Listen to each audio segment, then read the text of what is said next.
2, program studi pendidikan matematika semester 2, kelompok 4. Kami akan melakukan wawancara tentang profesi keguruan. Nah, narasumber yang akan kami wawancarai Ibu Ensi.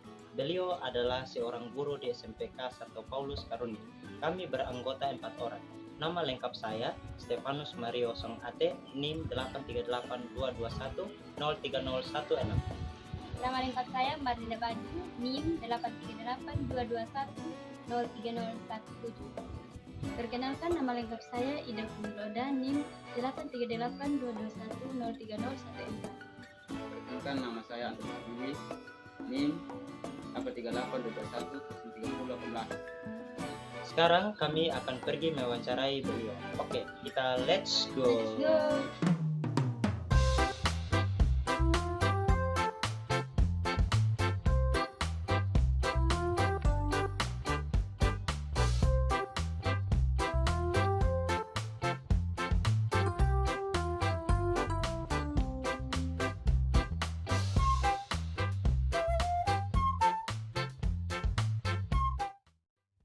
Pada sore hari ini, tanggal 23 Juni tahun 2022, kita sudah bersama dengan Ibu Ensi. Beliau adalah seorang guru di SMPK Santo Paulus Karuni. Jadi kedatangan kami pada sore hari ini untuk mewawancarai beliau tentang profesi keguruan.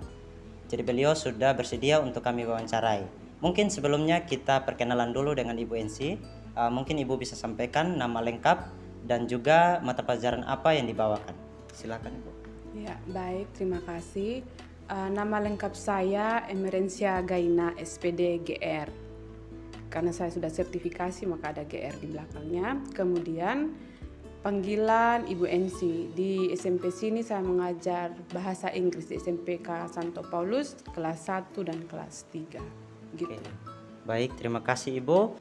Itu saja tadi perkenalan dari Ibu. Sebelumnya kami mau tanya juga, mungkin sebelum masuk kuliah di universitas, mungkin Ibu awalnya itu memang mau bercita-cita sebagai guru atau mau bercita-cita sebagai apa? Silakan. Oke.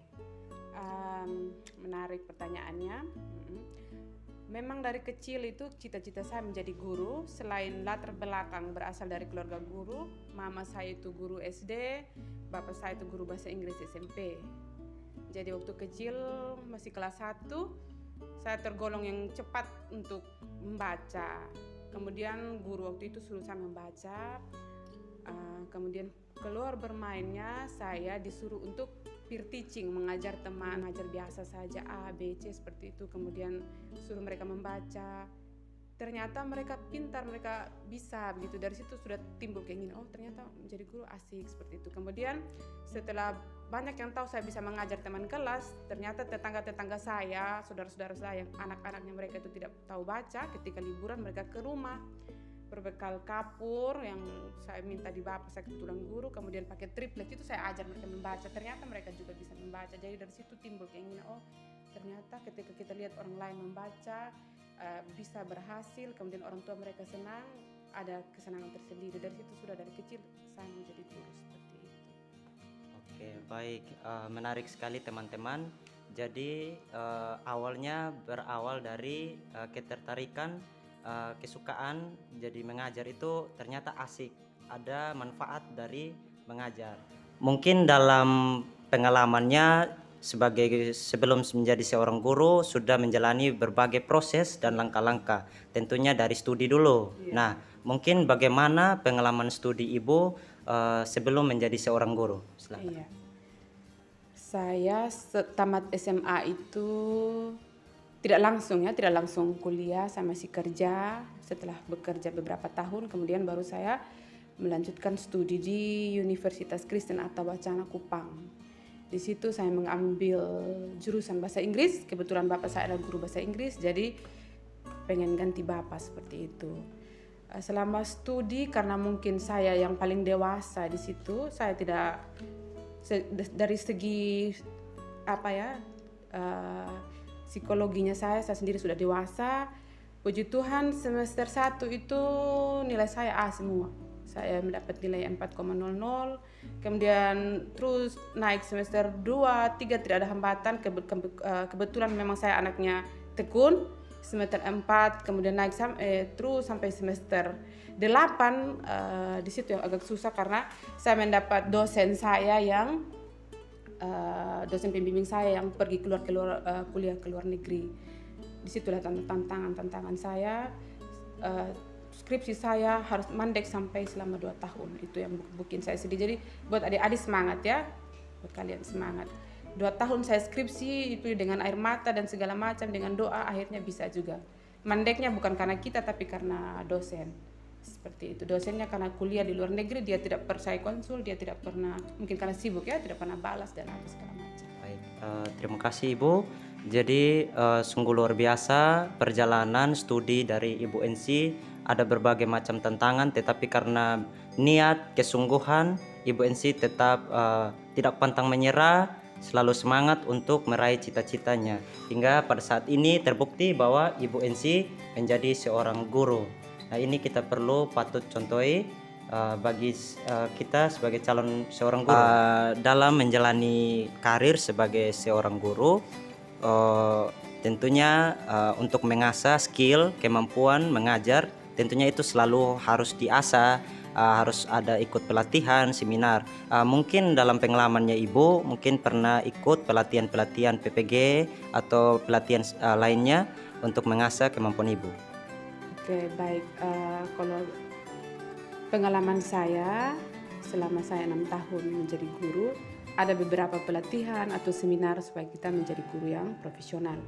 Yang biasanya dilakukan setiap tahun itu adalah KKG, itu kelompok kerja guru, di mana dalam satu daerah yang sama, contohnya untuk Laura, kita untuk guru-guru SMP dengan bidang studi yang sama, kita akan berkumpul bersama. Kemudian di situ kita akan bisa saja curhat tentang pengalaman-pengalaman kita, berbagi ilmu mengenai bagaimana kita di kelas, media seperti apa, penyusunan RPP seperti itu. Itu tuh KKG. Kemudian selain KKG itu, dia itu seperti satu paguyuban guru untuk satu apa. Kemudian ada juga pelatihan kurikulum. Selama saya menjadi guru, 2 kali saya 2 jenis pelatihan. Yang pertama KTSP, kemudian karena KTSP sudah ganti, kita belajar lagi kurikulum K13. Seperti biasa itu dari Kodi, WJW, kemudian kita kumpul di satu sekolah, kemudian ada tim pengajarnya, ada yang dari Sumba sendiri, ada pun yang dari Kupang. Kemudian untuk profesi guru, untuk PPG sendiri ada berbagai jenis. Karena saya sendiri sudah menjadi guru, maka disebut PPG dalam jabatan. PPG dalam jabatan ini dia waktunya itu 5 bulan, 24 SKS. Kemudian sistemnya pertama kita sistem daring, kita online, kuliah online selama 2 atau 3 bulan. Selanjutnya 3 bulan, selanjutnya 2 bulan berikutnya kita langsung ke kampus tempat kita kuliah. Kemudian adik-adik jangan khawatir karena nanti uangnya itu dari pemerintah. Kalau kita sudah dalam jabatan itu uangnya dari pemerintah seperti itu. Jadi ongkosnya ke sana dari pemerintah seperti itu. Oke. Baik, terima kasih Ibu. Jadi kalau mau untuk lanjut mengasah kemampuan kita, tadi yang seperti yang Ibu NC sampaikan, bahwa kalau sudah menjadi guru itu nanti PPG-nya dalam jabatan. Nah, yang asiknya bahwa kita akan dibiayai oleh pemerintah. Jadi teman-teman jangan pernah jemu-jemu untuk mengasah skill kita untuk terus belajar. Nah, setelah lulus dari universitas, dari kampus, tentunya sudah ada pengalaman tentang menjadi seorang guru, mulai dari lamaran sampai dengan menjadi seorang guru. Mungkin bagaimana pengalaman karir Ibu sebagai seorang guru? Iya, saya lulus itu tahun 2013, kemudian saya langsung ikuti tes di salah satu SMP unggulan di sini, SMP Santo Yosef Reina de Metz. Di situ ada beberapa orang guru yang kemudian pater tes dan ternyata saya lulus. Saya di situ saya mengajar di SMP situ, SMP Santo Yosef Reina de Metz itu selama 1 tahun lebih. Kemudian ada tes CPNS untuk daerah. Waktu itu pertama kali pakai online, pakai komputer. Saat itu saya langsung tes, kemudian saya lulus dan ditempatkan di tahun 2015. Saya ikut pelatihan dulu kan, setelah lulus PNS kita pelatihan dulu selama 3 bulan di Kupang supaya kita menjadi PNS yang baik. Kemudian dari situ saya ditempatkan di WJW Selatan di SMP LTNG, 1 atap LTNG. Saya 5 tahun di sana, kemudian saya dipindahkan lagi di SMP Santo Paulus Karuni 2 tahun di SMP Santo Paulus. Begitu pengalaman. Oke, terima kasih Ibu. Jadi itu juga tadi perjalanan karir dari Ibu NC. Banyak sekolah, Ibu tempat mengajar. Itu semua demi mencerdaskan generasi-generasi Indonesia. Yang pertanyaan terakhir Ibu, mungkin ada sedikit pesan untuk kami sebagai seorang calon guru supaya tetap semangat, pantang menyerah untuk meraih cita-cita supaya bisa menjadi generasi-generasi harapan bangsa. Silakan Ibu. Oke, baik. Pertama saya hanya mau mengedukasi atau memberi nasihat saja kepada adik-adik bahwa guru itu adalah sebuah pekerjaan yang sangat-sangat mulia. Kenapa saya bilang begitu? Karena anggap saja seorang anak ke depannya apakah dia menjadi anak yang baik, orang yang baik, atau dia justru menjadi penjahat, itu tergantung dari gurunya. Sudah banyak saya lihat seperti itu. Kemudian jangan pernah berpikir, adik-adik berpikir bahwa ketika saya jadi guru saya hanya jadi pengajar. No. Sangat banyak beban atau tugas seorang guru. Yang pertama, selain kita mengajar, kita juga kita mendidik ya. Selain mentransfer ilmu, kita juga bukan hanya contoh saya mengajar bahasa Inggris, sudah saya mengajar bahasa Inggris, mereka tahu bahasa Inggris, selesai, tidak sampai di situ. Kita juga mentransfer ilmu kehidupan kepada anak-anak. Kemudian kita juga harus menjadi teman curhat teman-teman pada adik-adik kita, anak-anak kita yang kita ajar. Kita bisa menjadi problem solving. Contohnya seperti kita lihat ada anak yang kok anak ini terlalu nakal, suka membuli. Kenapa seperti itu? Kok anak ini yang satu kenapa diam-diam saja dalam kelas seperti itu? Kadang kita harus sampai ke rumahnya, kunjungi orang tuanya, kenali lingkungannya. Kenapa anak ini sering ngantuk? Kenapa ini pemalu? Semua ada akar masalahnya. Dan yang setelah sekian 6 tahun ya, saya lihat itu bahwa akar masalahnya itulah kurang kasih sayang, itu saja. Jadi selain kalian mengajar, perpanjang sabar, kemudian berikanlah semua kasih sayang kepada murid-murid supaya mereka betul-betul terbuka dengan kalian. Sebenarnya problemnya sekarang bukan soal bodoh atau tidaknya. Kebanyakan anak-anak sekarang itu lebih kepada psikisnya yang kita harus lihat. Setelah kita dekati mereka, baru kita tahu, oh ternyata anak ini seperti ini. Kemudian dia lebih terbuka dengan kita. Karena mungkin adik-adik pikir sekarang hanya bagaimana kita mengajar dalam keras, bagaimana supaya anak-anak mengerti, pasti itu saja sekarang. Bagaimana jadi guru yang baik.